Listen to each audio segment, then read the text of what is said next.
Estou muito feliz de estar aqui nessa noite. Grato a Deus pela oportunidade de participar desse evento, desse projeto, e para falar de um assunto que é muito próximo ao meu coração, que é exposição ou pregação expositiva, exposição bíblica ou pregação expositiva. O meu objetivo nessa noite é falar a respeito da sua natureza, o que é pregação expositiva, o que não é, quais são suas principais características, e depois fazer uma crítica do que tem sido chamada a nova homilética, que é um novo tipo de pregação que tem aparecido, surgiu nos Estados Unidos há cerca de 25 anos e vem se alastrando, e foi proposto primeiro por alguns professores de pregação que estavam reagindo à esterilidade e à sequidão da pregação dos conservadores. E terminar com uma palavra sobre o porquê pregar expositivamente. E meu objetivo nessa mensagem dessa noite, nessa palestra, é encorajar os irmãos a pregar assim, a pregar expositivamente, e gastar o tempo que é necessário para que a gente faça isso. Bom, existe hoje um avivamento da pregação expositiva no nosso país. Na verdade, eu diria que não é só no nosso país, mas em todo o mundo. Pode passar aí o primeiro slide, por favor. A gente diz isso pela quantidade de livros que têm sido publicados sobre o assunto. Há 20 anos atrás, se você procurasse livro de pregação, livro de homilética, a homilética é a arte de pregar, você encontraria livros que enfocariam, livros que no Brasil já seriam traduções, de pregadores americanos que estariam defendendo um estilo de pregação que estava muito em vigor na década de 30, 40, 50, no meio evangélico americano, que a gente chamaria de sermão tópico.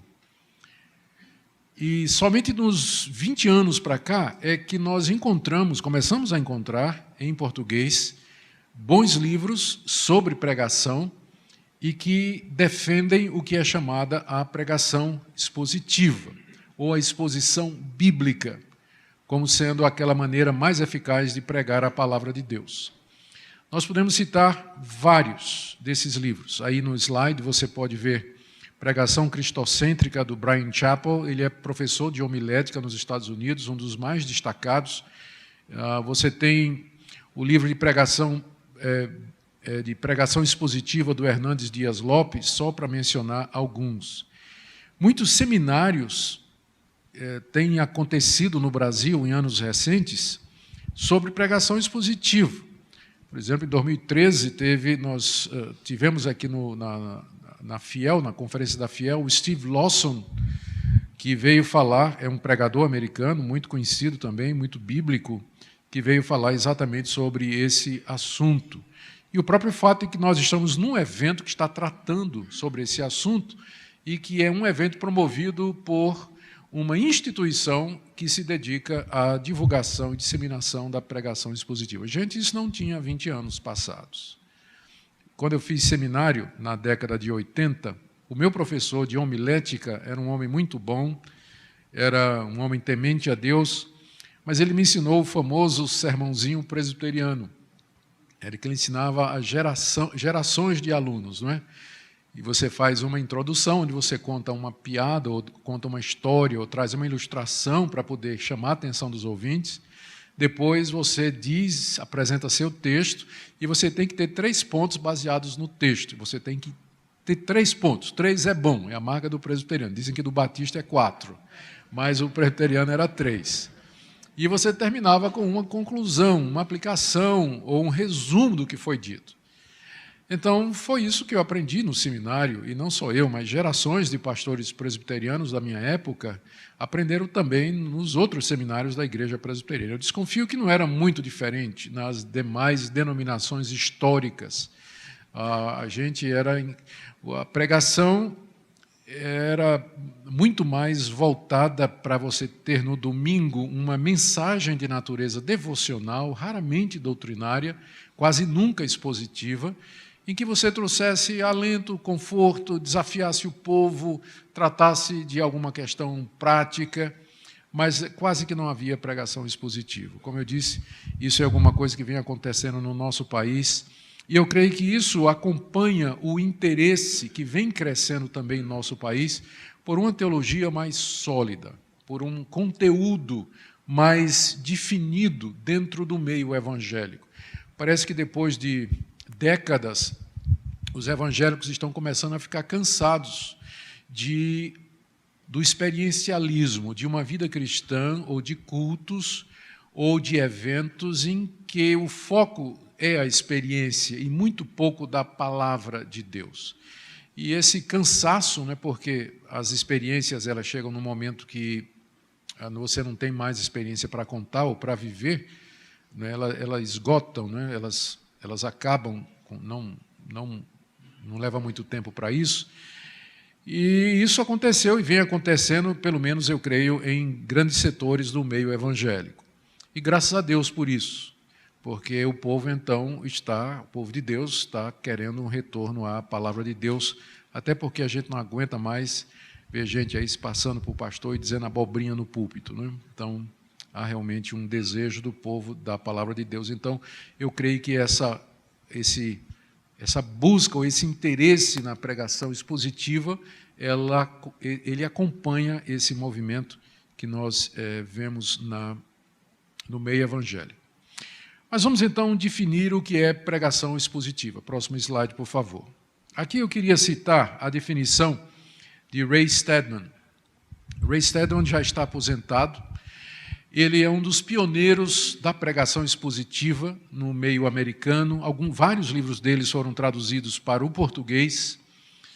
E ele se tornou conhecido pelos seminários sobre pregação expositiva que ele fazia nos Estados Unidos. Eu acho que ele esteve no Brasil 1 ou 2 vezes para falar a respeito desse assunto. Um dos livros dele que mais me impactou, está aí na capa, está aí no slide, são Estudos Expositivos em 1 Coríntios, As Coisas Profundas de Deus. E eu creio que foi esse livro o livro que me despertou para o interesse na pregação expositiva, porque ele nada mais esse livro, do que uma coleção de sermões expositivos que ele fez na primeira carta aos Coríntios.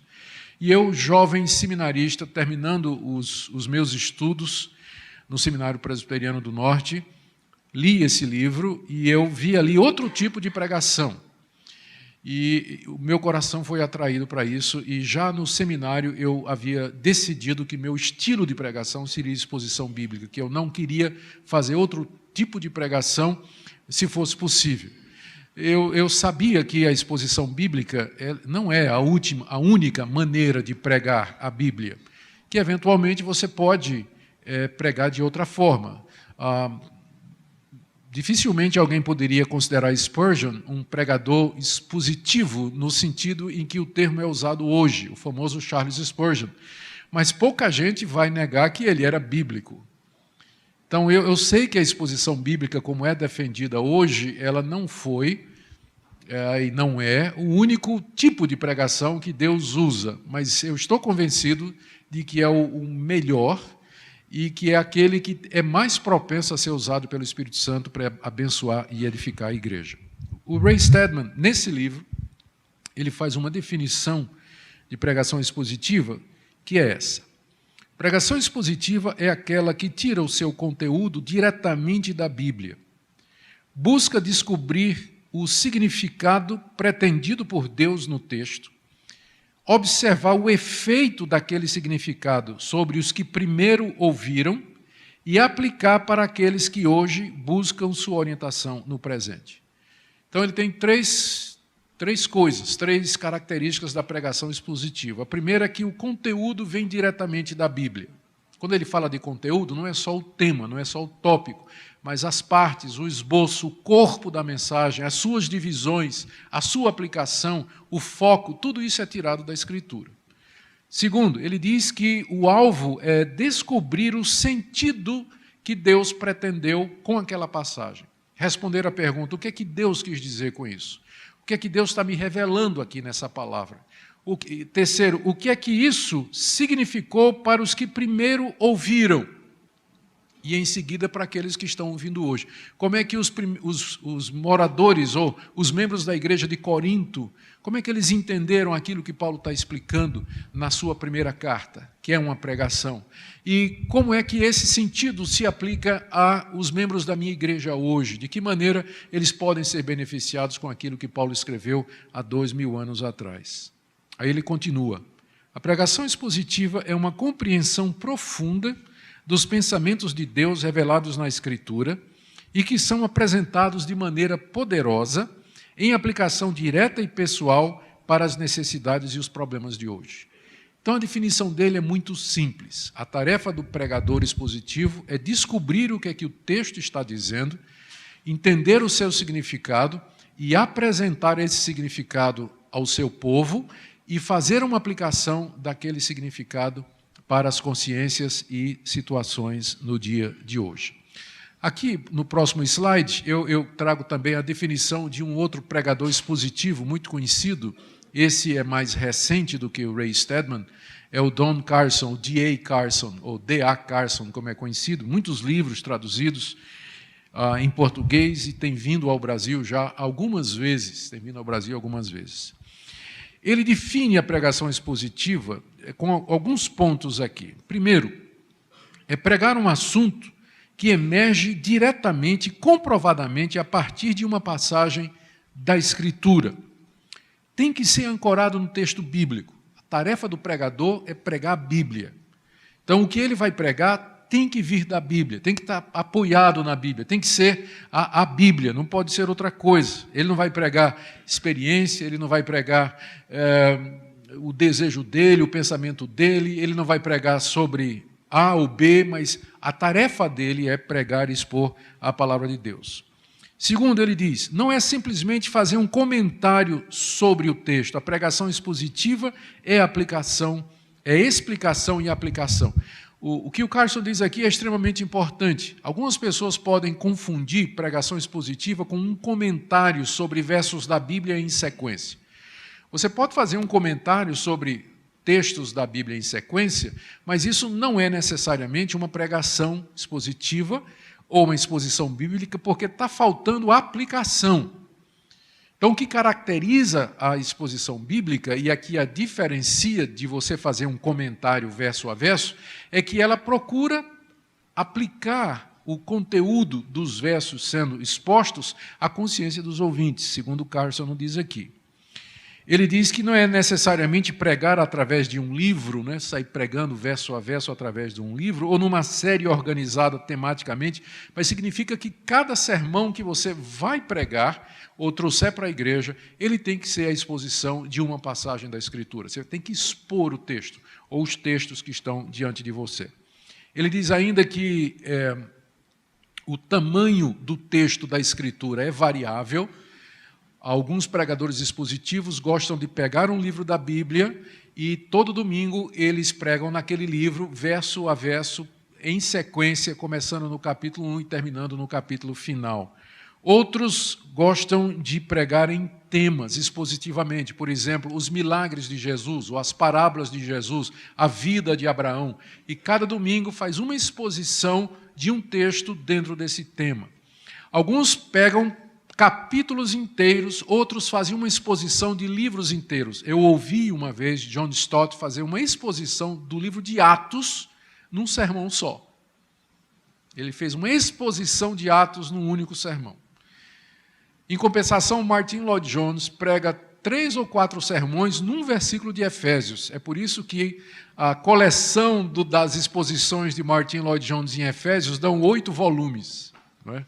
8 volumes. Então, alguns pegam textos, um versículo, e pregam vários sermões sobre aquele versículo. Outros são capazes de fazer, num único sermão, uma exposição de um livro bíblico. Então, não importa o tamanho, o pregador precisa primeiro precisa ser bom para fazer o que Stott fazia, não é?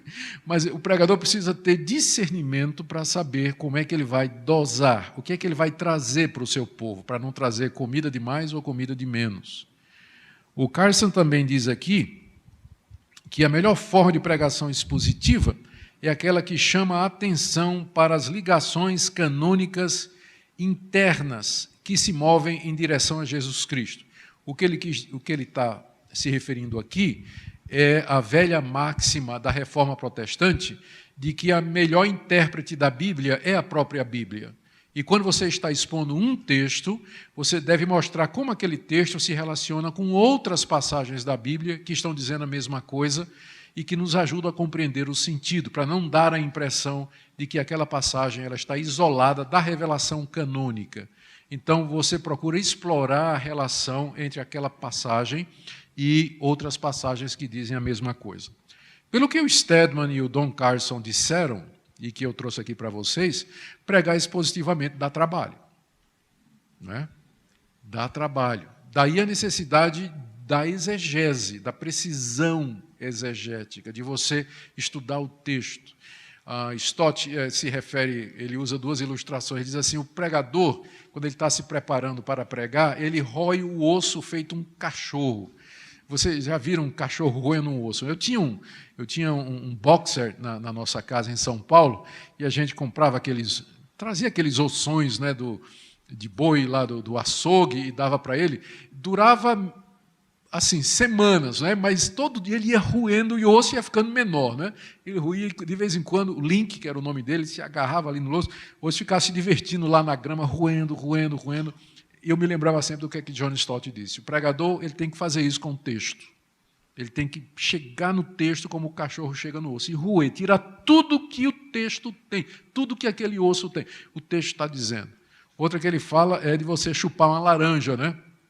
Quando você vai chupar uma laranja, você vai mesmo, você vai tirar o último pingo de suco daquele pedaço de laranja. Então, você vai fazer a mesma coisa com o texto. Gente, para fazer isso dá trabalho. E o Stott contou uma história, eu sei que ele estava, não sei se era verdade, ele disse que tinha um pregador numa igreja e o povo não estava gostando dos sermões dele. E o conselho foi, então, conversar com ele, e ele perguntou se ele preparava os sermões.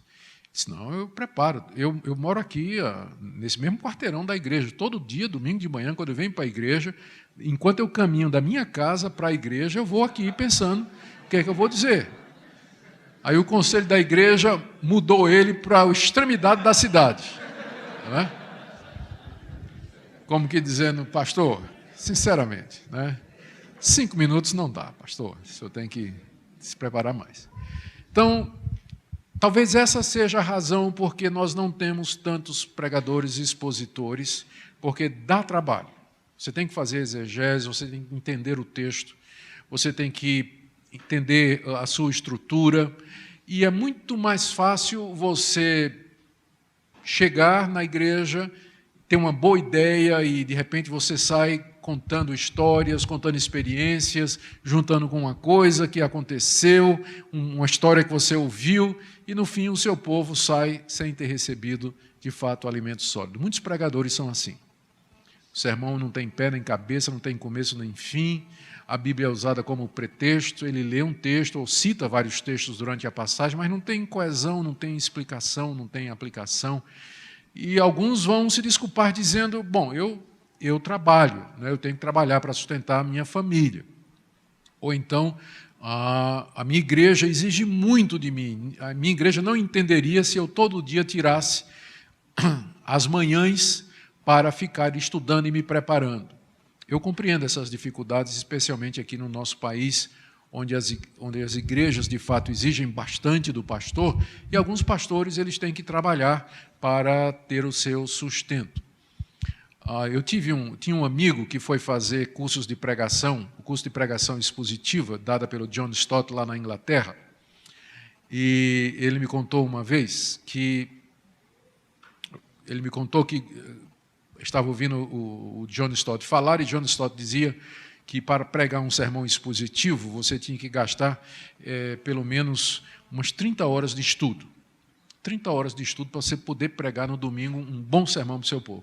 Aí esse meu colega, que já era pastor, né, que estava fazendo o curso lá, quando terminou a aula, chamou o Dr. John Stott e disse: Dr. Stott, o problema é que o senhor está pensando no contexto em inglês, né, no contexto europeu, onde realmente as igrejas não têm tantas atividades, e realmente não tem, só tem um culto pela manhã, e raramente tem outra atividade a não ser o trabalho de visita pastoral que o pastor faz. Assim que funcionam as igrejas na Europa. E aí ele disse, mas no Brasil, Dr. Stott, a situação é diferente. O pastor prega 2 sermões no domingo, dá uma classe única às vezes, na segunda noite tem reunião de oração, na terça reunião das mulheres, na quarta é culto de doutrina, na quinta reunião dos jovens, na sexta é fogueira santa de Israel, libertação. Então, no sábado tem... Então, o pastor, ele tem que falar, o pastor vai ter que falar assim umas 10 vezes por semana. O que é que eu faço, doutor? Aí Stott disse assim, você escolhe uma vez para você dedicar 30 horas por semana e o resto você pede perdão a Deus. Pede perdão a Deus.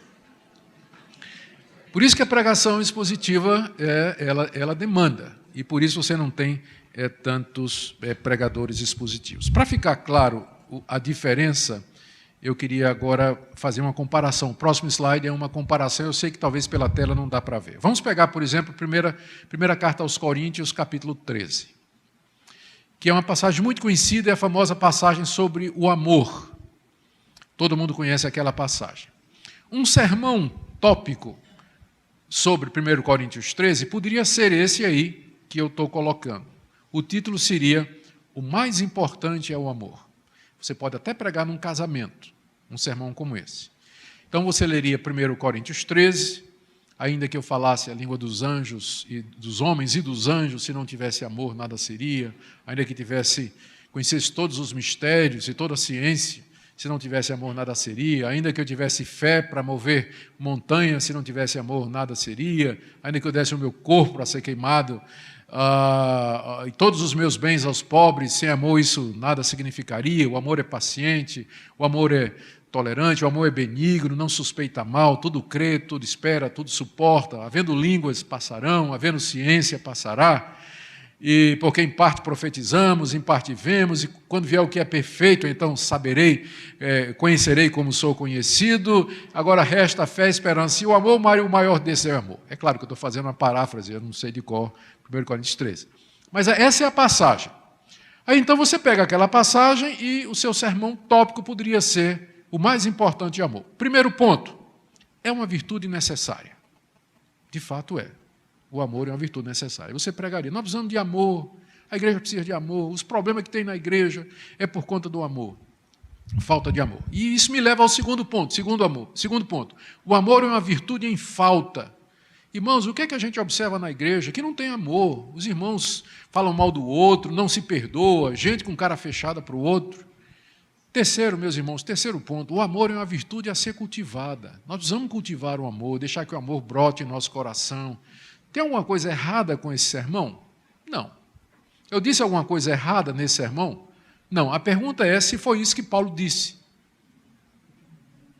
Né? Era essa a intenção de Paulo quando ele escreveu 1 Coríntios 13? Um sermão expositivo, ele faria os seguintes pontos.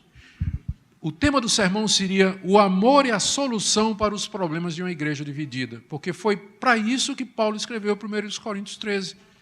1 Coríntios 13 não foi escrito para falar de casamento, de namoro, 50 anos de casado, dia dos noivos, dia dos namorados, que é só quando o pessoal prega 1 Coríntios 13. Não é verdade? Mas 1 Coríntios 13 é a resposta que Paulo está dando a uma igreja dividida, uma igreja cheia de problemas. Ele começa dizendo, eu vou mostrar um caminho mais excelente para vocês. E aí ele escreve esse capítulo que tem 3 partes. A primeira parte, e que é a primeira divisão do sermão expositivo, o amor é superior aos dons espirituais. Você pode ter todos os dons espirituais, mas se você não tiver amor, isso não vai lhe adiantar nada, isso não significa nada, e você não é nada. Você é como um sino ou como símbolo que retine. É o que Paulo diz. Então, esse é o primeiro ponto. E se você está fazendo uma exposição, e esse é o seu primeiro ponto, então, o que você faria nesse primeiro ponto? Você falaria para os irmãos, você vai dizer para os irmãos na igreja que vivem muito em busca de dom espiritual e acha que o dom espiritual é a maior expressão de espiritualidade, você vai dizer para ele mudar de opinião, porque Paulo está dizendo outra coisa. Você pode, por exemplo, dizer que dom espiritual ou manifestação espiritual não significa necessariamente que a pessoa é espiritual. Porque Paulo diz que é possível alguém falar em línguas, ter profecia, alguém ter o dom da fé e não ter amor. É possível. Paulo não está dizendo aqui? Então já ensine seu povo que a espiritualidade de uma igreja não se mede pelos dons espirituais, mas pelo nível espiritual do seu povo, o amor que o povo demonstra uns para os outros. Então você já deu a primeira lapada, né, no coração já, e bíblico. Quem é que vai questionar? Quem é que vai questionar isso? Não é o que Paulo está dizendo? Quem é que vai questionar isso aí? Segundo ponto, o que é o amor? Aí você tem lá, naquela relação, Paulo dizendo o que é que o amor é, o que é que o amor não é, o que é que o amor faz e o que é que o amor não faz. Aí você vai explicar, olha, está vendo? O amor que Paulo está falando aqui não é sentimento não, gente. É atitude. É uma decisão que você toma. É uma coisa prática. Vamos esquecer esse negócio de amor, porque a gente fica cantando aquela musiquinha que fala de amor. Eu te amo, meu irmão. Cumprimento seu irmão. Eu te amo, meu irmão. Não, gente. Não é? Vamos parar com isso, porque amor aqui que Paulo está falando é atitude. Não confunda amor com você se sentir bem com alguém, a simpatia por alguém. Não é esse o tipo de amor que a palavra de Deus está falando. O amor bíblico, ele é atitude. Né? Aí, chicotada número 2. Né? 3, o amor dura para sempre. É o que Paulo fala do verso 8 a 13. Ele diz que as línguas cessarão, a ciência passará, mas o amor permanece para sempre. Ele até diz, ele termina dizendo que agora permanece a fé, a esperança e o amor. Mas o maior desses 3 é o amor. Por quê? É porque quando o Senhor Jesus vier, Ele que é o perfeito, né? Quando Ele vier, então eu não vou precisar mais de fé, porque fé é a certeza de coisas que não se veem. Não vou precisar de esperança, porque esperança é você esperar alguma coisa. Quando aquela coisa chega, você não precisa mais de esperança. Mas o amor vai continuar a eternidade afora. Então, se a igreja quer focar em alguma coisa, se a igreja precisa de um alvo, o alvo é o amor, porque o amor permanece para sempre. Tudo mais vai passar. Tudo mais é secundário. Não é? E aí você faz a aplicação. A aplicação do texto, você pode dizer, quero falar aqui para os irmãos que tem problema com outro aqui. Quem tem problema com outro aqui? Levanta a mão, assim, vem para cá, pedir perdão aqui na frente. É a terceira chicotada, né? Não é isso? Eu acho que vocês fazem isso na igreja de vocês. Na igreja presbiteriana é heresia fazer isso, né? Mas às vezes eu gostaria que fosse diferente. Bom, eu estou brincando, às vezes pode fazer sim. Mas vocês estão entendendo o que eu estou dizendo. Você faz a aplicação para o povo. Aí você mostra, gente, olha como é que essa passagem se aplica à sua vida. Você que está buscando avivamento, orando por avivamento, você que quer ser cheio do Espírito Santo, a pergunta é, você está querendo, você sabe o que é que você está pedindo a Deus? Eu quero saber se você ama a sua mulher. Eu não quero saber em quantas línguas você fala. Você ama a sua mulher? Eu não quero saber quantos mortos você ressuscitou. Você ama seu marido, querida irmã? Respeita seu marido, como a Bíblia manda? Você, jovem, que está buscando avivamento, respeita seus pais? É isso que a Bíblia diz? Então você começa a trazer a palavra de Deus na consciência das pessoas. É isso que é pregação expositiva. Em vez de você fazer um sermão bonitinho, é uma virtude, em falta, mas não tem pegada. Você está falando para o povo, está dizendo coisa para o povo, mas você tem que fazer o texto bíblico morder, beliscar, ferir, entrar no coração, incomodar, e a pregação expositiva faz isso. Quando você expõe o texto e aplica na consciência das pessoas. Nós temos, o próximo slide é apenas ilustrativo, nós temos pregadores modernos, né, que são conhecidos, o primeiro lado esquerdo aí, em cima, é o famoso John MacArthur. Ele tem muitas exposições bíblicas publicadas. No meio aí tem o Don Carson, já falei dele. À direita, o Mark Dever. Embaixo, o Hernandes Dias Lopes. E o mais conhecido de todos, sem dúvida, esse aí que está com os 10 dedos assim, é o John Piper. Né?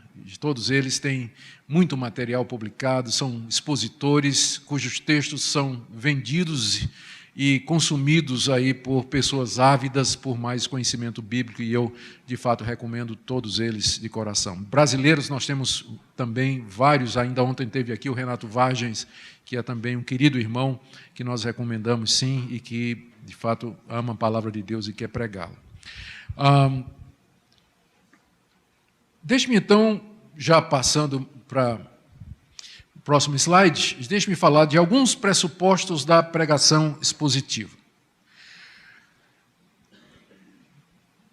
Pregação expositiva não é um método.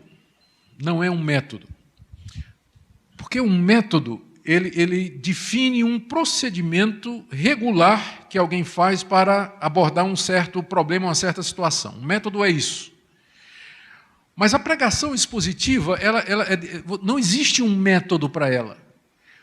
Porque o que vai determinar o formato do sermão, a quantidade de pontos do sermão, a abordagem que você vai fazer ao texto é o texto. Então, quando você prega no Evangelho, você está pregando nos Evangelhos, Mateus, Marcos, Lucas e João, o sermão expositivo tem um formato. Quando você vai pregar nas cartas de Paulo, ele tem outro formato. Quando você vai pregar no livro quando você vai pregar no Apocalipse, é outro formato. Então é muito difícil você falar num método. As pessoas perguntam, qual é o método que o senhor usa para preparar sermões? Eu não tenho um método para preparar sermões expositivos, porque é uma atitude. Consiste em você crer em uma série de pressupostos sobre a Bíblia e você se aproximar dela com essa atitude. Então, os pressupostos, ou seja, o que é que eu tenho de crer para eu poder pregar expositivamente? Primeiro, inspiração da Bíblia. Que a Bíblia é a inspirada palavra de Deus. Que Deus me fala através desse livro. E que se eu quero ouvir a voz de Deus, eu vou ler a Bíblia. E se eu quiser ouvir a voz de Deus audivelmente, eu vou ler a Bíblia em voz alta. Certo? É assim que eu vou ouvir a palavra de Deus. É assim que eu vou ouvir Deus falando. Porque Ele é a palavra inspirada de Deus. Não é palavra só humana. É claro que a Bíblia tem um lado humano. Ela foi escrita por pessoas como vocês e como eu, inseridas numa cultura, que falavam uma língua, que tinham um conhecimento limitado, mas pela ação do Espírito Santo, pelo poder do Espírito Santo, aquelas pessoas, no que escreveram somente a verdade. Escreveram o que Deus queria que elas escrevessem, de tal maneira que a Bíblia, sim, é um livro escrito por pessoas, mas é a própria palavra de Deus. Se você não crer na Bíblia como a palavra de Deus, você não pode ser um pregador expositivo. Porque você precisa ter essa atitude de reverência para com a palavra de Deus, essa consciência de que você foi chamado para expor as próprias palavras de Deus. Isso tem que mudar a sua atitude e a maneira como você prega. Segundo, você tem que estar convencido da divina autoridade da Bíblia, que ela é a única regra de fé e de prática. Ela é o juiz máximo em toda controvérsia. Ela que cala toda a boca. Ela que encerra a contenda. Se ela falou, tudo mais se cala. Você tem que crer nisso, que você está expondo a autoridade final, a referência última, o norte para a vida da igreja, aquilo ao que os crentes têm que se submeter, e você primeiro do que eles, para dar o exemplo. Você se submete a essa palavra, você acata essa palavra, e assim você ensina as pessoas. Você tem que crer na autoridade da Bíblia. Ela é a autoridade final na sua vida.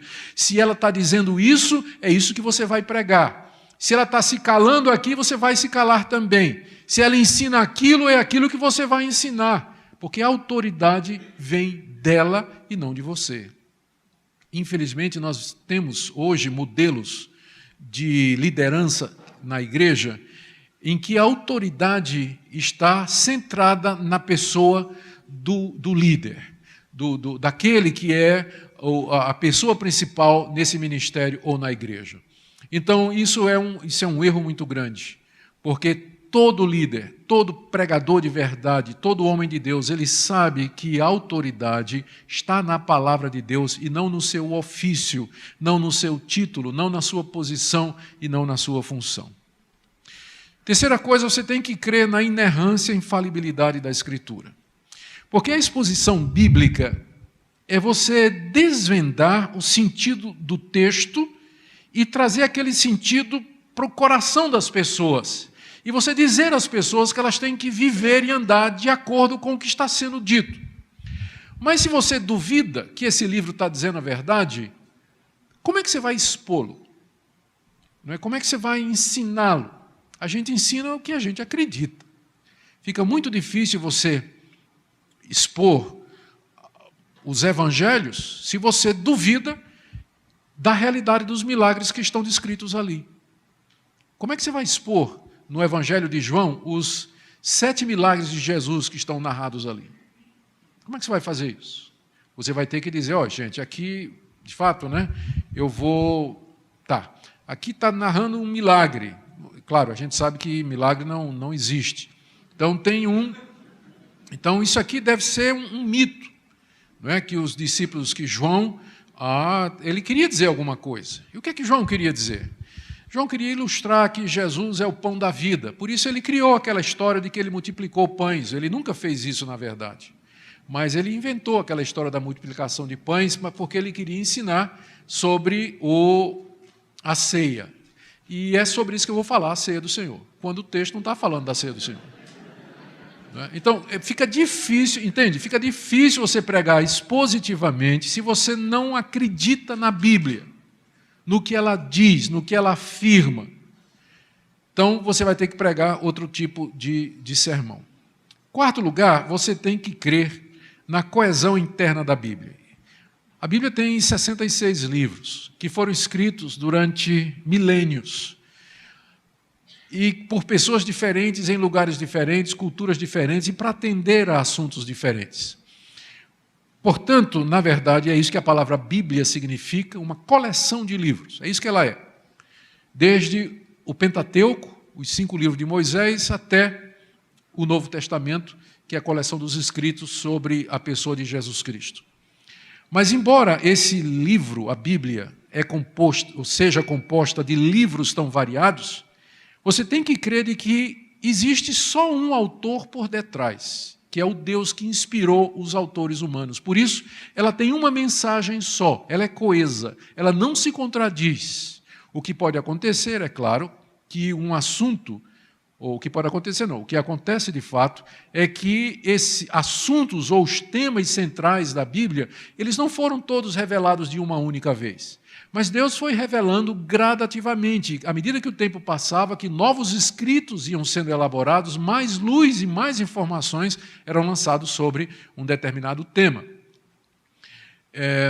Como, por exemplo, a própria morte de Cristo na cruz, anunciada lá no Jardim do Éden, logo no primeiro livro, como a semente da mulher que viria, o descendente da mulher que viria esmagar a cabeça da serpente, passando por todo o Antigo Testamento, quando a lei regulamentou os sacrifícios, o ministério levítico, o ministério dos sacerdotes, até os profetas que começaram a falar em figuras, como Isaías, que parece estar no pé da cruz, descrevendo a agonia de Cristo, até que nós chegamos nos evangelhos que registram o fato histórico e os apóstolos que interpretam aquele fato e nos dizem que o sangue de Jesus nos purifica de todo o pecado. Mas esse conceito de que o sangue de Jesus nos purifica de todo o pecado levou milênios até chegar nessa clareza. Deus foi revelando, foi adicionando informações, figuras, até que hoje nós temos a revelação completa. Então, se você não crê na unidade interna da Bíblia, vai ser difícil você pregar expositivamente. Porque uma das coisas da pregação expositiva é você mostrar, como eu citei naquela declaração de Carson, a coerência interna, as ligações internas, canônicas que existem naquele texto que você está lendo, com outros textos escritos por outros autores, formando uma única mensagem.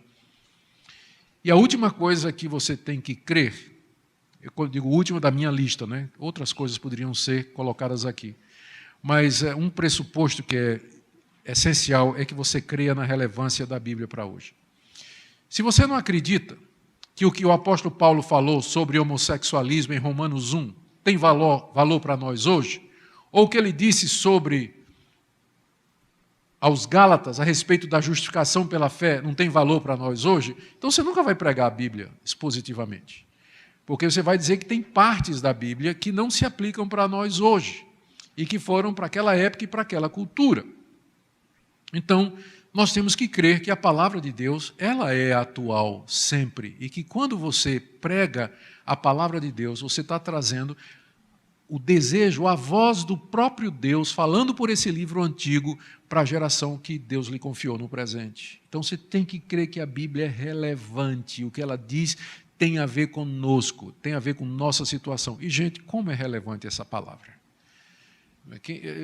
A gente costuma... Eu tenho alguns textos... Tem alguns livros da Bíblia que eu já preguei expositivamente várias vezes neles, como por exemplo, 1 Coríntios. Já fiz muitas exposições desse livro em lugares diferentes.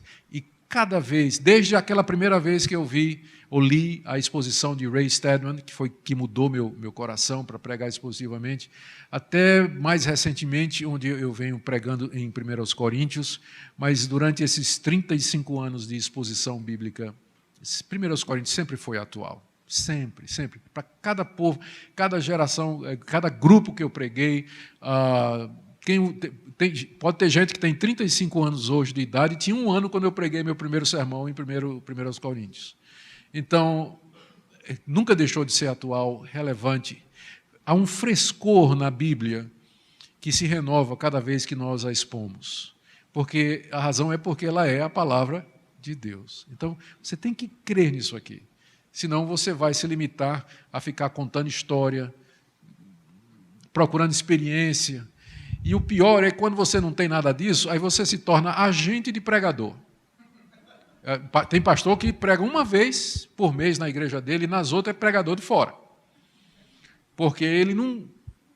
Entende? Ele não tem consistência, ele não tem o que dar para a igreja. E daí ele fica tapando a sua deficiência, o buraco do púlpito, convidando o A, convidando o B, em vez de ficar expondo... Eu não estou dizendo que ele não pode convidar, senão nem estaria aqui, né? Mas eu estou dizendo que a tarefa do pastor é alimentar o seu povo, e alimentar o seu povo com a palavra de Deus. E ele tem que fazer isso de maneira constante. Gente, então eu diria, resumindo o que eu disse até agora, eu não creio que a pregação expositiva é o único método de se pregar a Bíblia, mas eu creio que ele é o melhor. É o melhor método. No final eu vou dizer por quê, mas eu creio que ele é o melhor método. A pregação expositiva não é um método. Eu estou dizendo que é um método porque todo mundo diz, mas, na verdade, ela não é um método. Mas a pregação bíblica ou a exposição bíblica é uma atitude que você tem para com a Bíblia, de respeitá-la como palavra de Deus, autorizada, infalível, inerrante, relevante, e sua tarefa é tomar aquele texto, entender o seu significado e fazer com que esse significado faça sentido para aquele povo que Deus lhe confiou. E desafiar o seu povo a viver de acordo com o que a Bíblia está ensinando. Então, é isso que é pregação expositiva. É assim que ela deve ser feita. Bom, recentemente, para que vocês, talvez para ficar mais claro por a necessidade da pregação expositiva e da exegese acurada, porque tudo que eu estou dizendo aqui está pressupondo de que você vai ter que conhecer o texto, você vai ter que ralar, vai ter que ler comentários, vai ter que mergulhar no texto, vai ter que pensar, refletir, meditar, comparar texto com texto, e isso de fato dá trabalho, mas o final, sem dúvida, vale a pena. Mas em contraste com a pregação expositiva, tem surgido nos últimos anos também uma alternativa chamada de nova homilética. Pode passar aí. A palavra homilética, já explicamos, ela designa uma disciplina, ou uma ciência, ou uma arte de preparar sermões. Não é? É a arte de preparar sermões. Em 1971, Fred Craddock, que era um professor de homilética, ele escreveu um livro, Como Alguém que Tem Autoridade. onde ele procura redefinir o conceito de pregação. Ele estava reagindo, ele estava dizendo mais ou menos o seguinte: a pregação, nos dias de hoje, ela tem que mudar. A igreja tem que abandonar o método tradicional de pregação por um outro que seja adaptado às mudanças introduzidas pela pós-modernidade. É necessário que o pregador não dependa mais de estudos bíblicos e teológicos, mas ele recorra às teorias de retórica e de hermenêutica, que sejam mais voltados para a experiência. Ele diz assim, olha, ele argumenta assim, isso já na década de 70, naquela época, né, dizia, o povo hoje aprende mais, a televisão estava no auge, né? A televisão estava surgindo, o povo hoje aprende mais pelo que vê. A mente hoje, naquela época já era assim, quanto mais hoje, a mente das pessoas hoje é mais midiática, é formada por imagens. A ideia de você ficar à frente de uma igreja, num púlpito mais alto do que a cabeça das pessoas, e só você está falando da ideia de autoritarismo, e desde a década de 60 que começou a revolução contra a questão da autoridade, a gente sabe disso, né? O movimento hippie e tudo mais representou no mundo o início de um movimento que até hoje perdura, que questiona toda e qualquer autoridade ou autoritarismo, né? Diz, com que direito o pastor está lá na frente? Porque só ele está certo, porque só a interpretação dele está certa. Por que é que todos nós estamos sentados, virados para frente, ele está lá em cima virado para nós, e dizendo coisas, e querendo nos convencer, e argumentando logicamente, e no final dizendo que é isso que a gente tem que fazer, isso é autoritarismo, isso não existe mais hoje. Hoje as coisas são democráticas, as pessoas conversam, hoje se fala de diálogo, as pessoas aprendem por imagem. Então a igreja tem que... Por que a igreja se tornou irrelevante? Porque o mundo mudou e a igreja continua na mesma toada de pregação, mesmo jeito de pregar. Então tem que ter uma mudança, a igreja tem que se adaptar à nova realidade. Aí eles apelam para esse movimento, é claro, ele estava acompanhando uma mudança que teve na filosofia e também especialmente na filosofia da linguagem.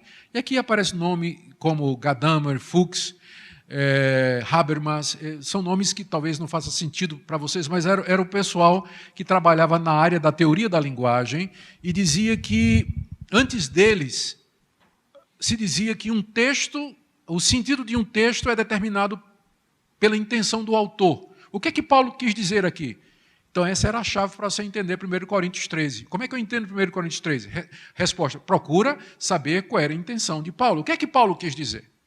Mas esse pessoal dizia, não, Paulo morreu, como é que eu vou saber o que é que Paulo... A intenção de Paulo... Qual era a intenção de Paulo? O texto está vivo por ele mesmo. O texto fala por ele. A gente não precisa da intenção de Paulo. O que vai definir o sentido é a sua experiência. Quando você se encontra com o texto, ele vai fazer sentido para você. Então, o sentido não está no texto e nem no autor, mas o sentido está no leitor. O leitor é que determina o sentido. Então, essa foi chamada a nova hermenêutica, que aí gerou a nova homilética. E aí, quem pegou essa ideia, disse assim, de fato, a gente não pode mais chegar lá e chegar na igreja e usar essa forma antiquada de pregação. Nós temos que avaliar, nós temos que repetir a experiência dos primeiros leitores. E, além do mais, eles argumentavam assim, como é que Deus se revelou para nós? Deus se revelou não através de proposições. A proposição é uma declaração dogmática, é uma frase que define conteúdo. Mas como é que Deus se revelou? Deus se revelou através de histórias, através de parábolas, através de eventos, através de contos, através de poesia. Por que eu tenho que pregar isso assim? Por que um sermão tem que ser assim? Se Deus me falou através dessa maneira. Por que tem que ser? Então, eles começaram a questionar isso tudo que eu acabei de dizer para vocês. Esse tipo de abordagem ao texto, eles começaram a dizer, isso aí não funciona mais hoje. E agora, né, isso aqui foi o Fred Craddock, 1971. Então, hoje, não é, com a chegada das mídias sociais, a exploração da imagem, hoje é tudo muito rápido, a comunicação, né? A pessoa passa a semana toda ali no WhatsApp, no Twitter, no Facebook, pegando muitas informações e rapidamente com imagens, com texto, com som, com vídeo, e no domingo ele senta lá no banco da igreja, fica quietinho, e o pastor 1 hora, blá, blá, blá, blá, blá, blá, blá, blá, blá, blá. Não funciona mais, gente. A igreja tem que mudar. Peraí, gente, estou vendo gente fazendo assim, eu não acredito nisso não, tá? Eu estou só explicando o que é que esse pessoal está dizendo. Por favor. Tá? Porque eu vi gente assim, né? Calma, pessoal. Bom, o Craddock não está totalmente errado. Ele não está totalmente errado. Nunca esses caras estão totalmente errados. Ele sempre tem uma pontinha de verdade, por isso que ele começou esse movimento chamado Nova Homilética e teve muito sucesso. Depois dele veio o próximo. Eu posso citar aqui um cidadão, eu vou citar aqui alguns tipos de nova pregação que surgiram a partir das ideias do Fred Craddock e de outros. Aqui tem o Real Howell, ele escreveu um livro, Partners in Preaching, parceiros na pregação, leigos e clérigos em diálogo. E o que ele está defendendo é que a pregação tem que ser dialógica. Ele diz o seguinte, o pregador precisa se aproximar da congregação, dialogar com a congregação, conhecer o seu povo, e o sermão que ele vai pregar no domingo tem que ser o resultado desse diálogo que ele mantém com o seu povo. Ouvir o que é que o povo quer, as necessidades do povo e tudo mais. Então, é isso que vai orientar o sermão dele. Em outras palavras, ele está dizendo que o pregador ele tem que dizer o que o povo quer ouvir. Ele diz que é assim que você vai manter a sua congregação. Você tem que entender de que música o povo gosta, os gostos do povo, o que é a última novidade que saiu no Twitter, para no domingo você dizer coisas que o povo diga assim, puxa, é isso mesmo, e tal, tal. Parece legal, não parece? Parece bom, mas o problema é que o pregador ele está abrindo mão do seu papel de voz de Deus. Como aquele profeta que está vindo da parte de Deus, trazendo uma palavra de Deus para o povo e para dizer coisas que o povo não gosta de ouvir, não.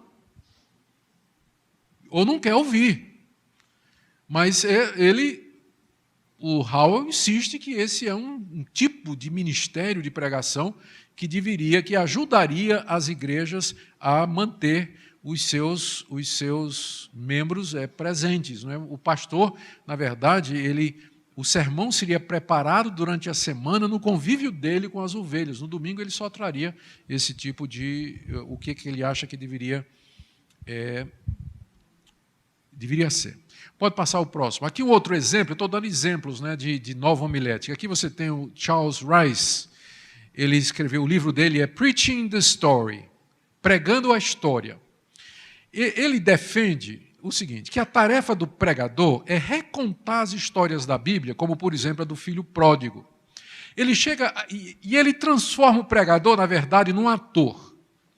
E ele o livro dele é também da década de 70, e é mais ou menos aí, já tinha antes, mas ele trouxe muita base para a questão da encenação e do teatro como maneira de sermão. Porque a ideia dele é o seguinte, como é que Jesus ensinou que Deus nos ama? Contando uma história. Que história foi essa? A parábola do filho pródigo. Foi assim que Jesus ensinou. Jesus não ensinou assim do tipo, Deus nos ama, primeiro ponto, ele ama o pecador, segundo, ele ama o que se arrepende, terceiro, ele não ama o filho mais velho que é fariseu. Não foi assim que Jesus ensinou. Como é que ele ensinou? Ele ensinou contando uma história. Então, eu tenho que fazer a mesma coisa. A minha tarefa como pregador é vir ao púlpito e contar uma história, ensinar o povo usando o método de Jesus, contar uma parábola. E aí você pode encenar do tipo assim, aí ele explica, né? Dizendo assim que o pastor ele tem que ser capaz de chegar e dizer assim, assumir a figura do filho pródigo e dizer, papai, eu vou embora. Pai, não aguento mais. Eu quero que o senhor me dê tudo que eu tenho direito. porque eu não aguento mais ficar debaixo do Senhor, eu quero seguir minha própria vida. Filho, mas eu sempre te dei todas as coisas. Por que você está fazendo isso comigo?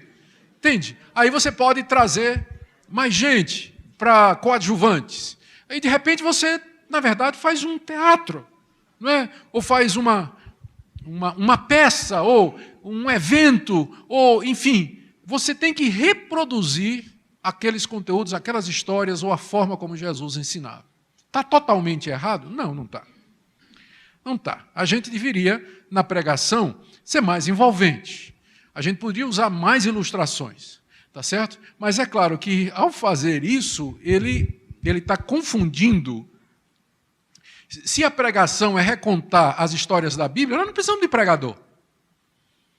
É só dizer, meus irmãos, vamos ler a história do filho pródigo. Ótimo. Não é isso? Nós não precisamos de pregador. Nós não precisamos de igreja, porque isso pode ser feito em qualquer lugar. Nós não precisamos de comunidades que se assentam para se edificarem à luz dos dons espirituais. Particularmente esse do mestre que Deus e do pastor que Deus coloca na igreja para orientar o rebanho. Outro problema com isso aqui, o erro disso aqui e de outros, é pensar que Deus não se revelou de maneira proposicional. Eu queria... A expressão justificados, pois, diante de Deus, justificados, pois, pela fé, tenhamos paz com Deus por meio do nosso Senhor Jesus Cristo. Se isso aqui não é uma proposição, eu não sei o que é. Parábola não é, história não é, poesia não é, narrativa não é. Isso é uma proposição. Isso é uma declaração do apóstolo Paulo. Eu quero ver como é que ele vai encenar isso aí. Quero ver ele ensinar isso aí. Então, não dá. Se você vai ensinar a palavra de Deus, a exposição, a descrição, a explicação do conteúdo atende tudo isso que esse pessoal quer, se você se fizer acompanhar de ilustrações da vida diária, do cotidiano. Eu não tenho problema, por exemplo, durante a pregação, você pode até fazer o seguinte, queridos, hoje, na nossa sequência aqui, nós vamos pregar a respeito do texto aqui de Paulo, está falando lá em Romanos 2, você está expondo Romanos 2, chegou lá na parte que Paulo diz que a lei de Deus está gravada no coração deles. Mesmo que eles nunca ouviram falar de Deus, a lei de Deus está gravada no coração.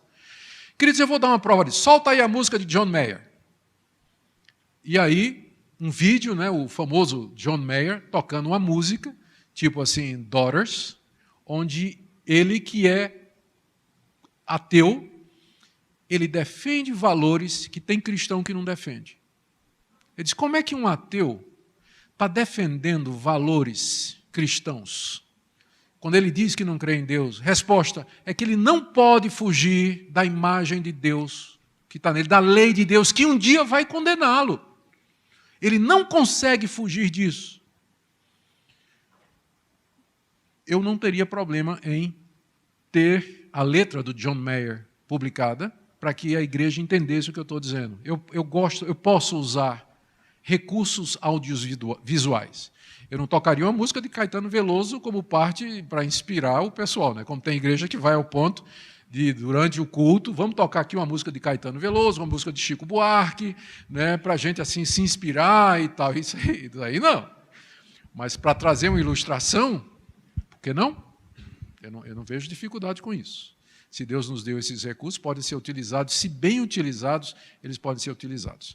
Eu raramente utilizo, eu prefiro, eu gosto daquele ditado árabe que diz assim, que o bom pregador é aquele que transforma ouvido em olho.